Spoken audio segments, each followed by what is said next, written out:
청취자 여러분 안녕하세요, 딩몬입니다. 오늘은 어린이날, 우리들 세상이죠. 그래서 준비해봤습니다. 한 번에 듣는 어린이날의 역사예요. 여러분, 우리나라에서 어린이날 언제 처음 만들어졌는지 아세요? 정답은 1922년입니다. 아, 모르셨다고요? 그럼 지금부터 저와 끝까지 함께 하신다면요, 어린이날의 모든 거 알게 되실 거예요.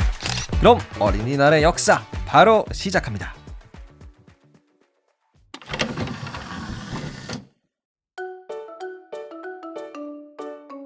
때는 1921년 대한민국. 당시 아동 문학가 겸 독립운동가였던 소파 방정환 선생이 있었어요. 내 이름 방정환, 그리고 나의 호 소파, 즉 작은 물결, 어린이들의 마음속에 잔잔한 물결이 되고 싶다는 뜻에서 내가 지었지. 그러던 어느 날 소파 방정환 선생은 결단을 내렸어요. 우리 대한민국의 어린이들을 위한 날이 필요해. 그래, 어린이날을 만드는 거야. 그랬습니다. 때는 1922년 소파 방정환 선생은 동료들과 그리고 몇몇 신문사들의 도움을 받아서요, 대한민국 최초로 어린이날을 만들었습니다. 하지만 당시의 어린이날은요, 5월 5일이 아니라 5월 1일 근로자의 날과 동일한 날짜로 만들어졌어요.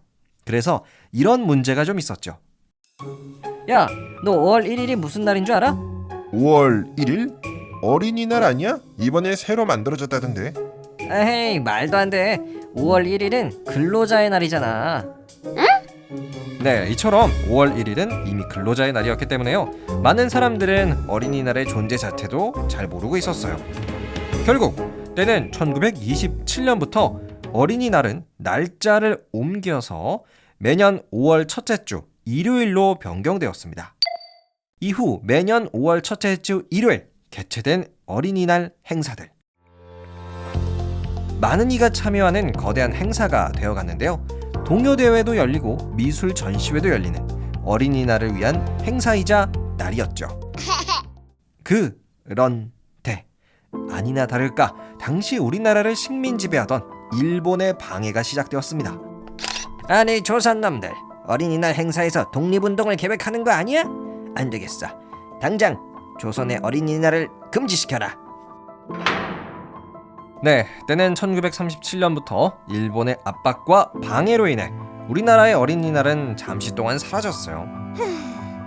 일본은 우리나라의 어린이날을 막기 위해서 일요일에도 학교를 가야 되는 법을 만들기도 했고요. 하지만 때는 1945년 8월 15일 대한민국은 해방되었죠. 대한민국 만세! 그리하여 1946년 해방 이후에 조선건국준비위원회는요, 어린이날을 다시 부활시켰습니다. 우리 대한민국의 어린이날을 다시 되돌립시다. 그렇다면 왜 오늘날 어린이날은 5월 5일이 되었을까요? 왜냐하면 1946년 다시 부활했던 어린이날이 개최된 건 5월의 첫째 주 일요일 5월 5일이었었기 때문이에요. 그래서 1946년 이후부터는 아예 5월 5일로 날짜를 확정했었습니다. 지금까지 어린이를 사랑한 아동문학가이자 독립운동가 방정환 선생이 만든 어린이날 이야기였습니다. 끝!